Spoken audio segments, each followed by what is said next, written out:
মুহূর্তে সিদ্ধান্ত বদল করলেন মার্কিন প্রেসিডেন্ট ডোনাল্ড ট্রাম্প। 10% নয়, পাল্টা শুল্ক বাড়িয়ে 15% করেছেন তিনি।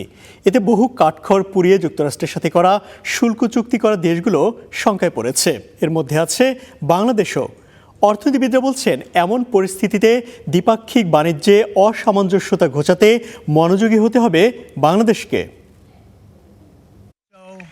শুল্ক ইস্যুতে আন্তর্জাতিক অঙ্গনে গেল বছরের এপ্রিল থেকেই ঝড় তুলেছেন মার্কিন প্রেসিডেন্ট ডোনাল্ড ট্রাম্প। বৃহত্তম বাণিজ্যিক অংশীদার দেশগুলোকে তো চাপে রেখেছিলেনই, সেই সঙ্গে বাংলাদেশের মতো উন্নয়নশীল দেশও বাদ পড়েনি। ভারতেও আরোপ করেছিলেন চড়া শুল্ক। এই শুল্কের মাধ্যমে বিলিয়ন ডলার রাজস্ব আদায়ও করেছেন ট্রাম্প। কিন্তু শুক্রবার জরুরি অবস্থা ঘোষণা করে দেশে দেশে ট্রাম্পের পাল্টা শুল্কারোপকে অবৈধ ঘোষণা করে রায় দেয় মার্কিন সুপ্রিম কোর্ট। পুরনো শুল্ক কাঠামো বাতিলের পর ক্ষিপ্ত হয়ে শুরুতে 10 এবং পরে 15% শুল্ক নতুন করে আরোপ করেন তিনি। দেশটির ট্রেড অ্যাক্ট 1974-এর ধারা 122 ব্যবহার করে 150 দিনের জন্য নতুন করে শুল্ক আরোপের যে সিদ্ধান্ত ট্রাম্প নিয়েছেন, সেটি একটি দেশের অভ্যন্তরীণ কর্মপরিবেশ যাচাই করে 50% পর্যন্ত বাড়াতে পারেন তিনি। অর্থনীতিবিদরা বলছেন, দেশটির যে আইনের আওতায় ট্রাম্প নতুন শুল্ক আরোপ করেছেন, সেখানে আপাতত শুল্ক কমার বিষয়টি ছাড়া বাংলাদেশের জন্য দীর্ঘমেয়াদে তেমন স্বস্তির বার্তা নেই। বরং এই 5 মাস কাজ করতে হবে যেন বাণিজ্যে অসামঞ্জস্যতার ঝুঁকিপূর্ণ তালিকায় বাংলাদেশ প্রবেশ না করে।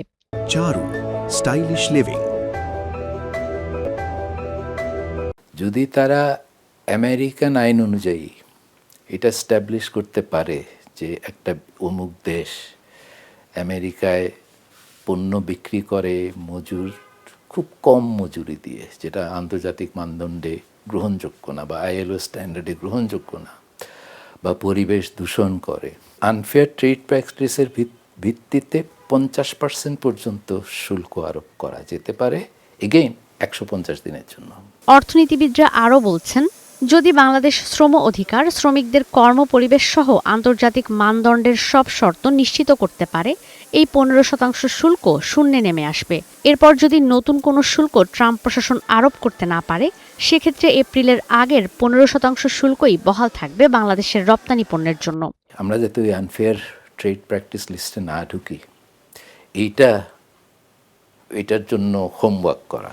কারণ ওরা তো কোনো কিছু পেলে সরকারকে জানাবে যে তোমাদের ক্ষেত্রে আমরা এই অভিযোগ পাচ্ছি, এবং এখানে প্রতিযোগী দেশদেরও তো একটা তৎপরতা থাকবে। তা তো চাইবে যে তাদের প্রতিযোগীদের কোনো না কোনোভাবে এই লিস্টে ঢোকাতে পারলে থাকে। তো সেই জন্য আমাদেরকে একটু ওই সার্ভেইলেন্সটা রাখতে হবে। ট্রাম্পের আরোপিত শুল্ক 24 ফেব্রুয়ারি রাত থেকে কার্যকর হতে যাচ্ছে। আপাতত সব শুল্ক চুক্তি বাতিল হয়ে 15% শুল্ক আরোপিত হচ্ছে বাংলাদেশ, ভারত, ইউরোপীয় ইউনিয়ন সহ শুল্কের আওতায় থাকা সব দেশ এবং অঞ্চলের ওপর। মার্কিন অর্থনীতিবিদরা বলছেন, এই 15% শুল্কের কারণে সাময়িকভাবে লাভবান হবে এশিয়ার দেশগুলো। ঈশিতা ব্রহ্ম, স্টার নিউজ।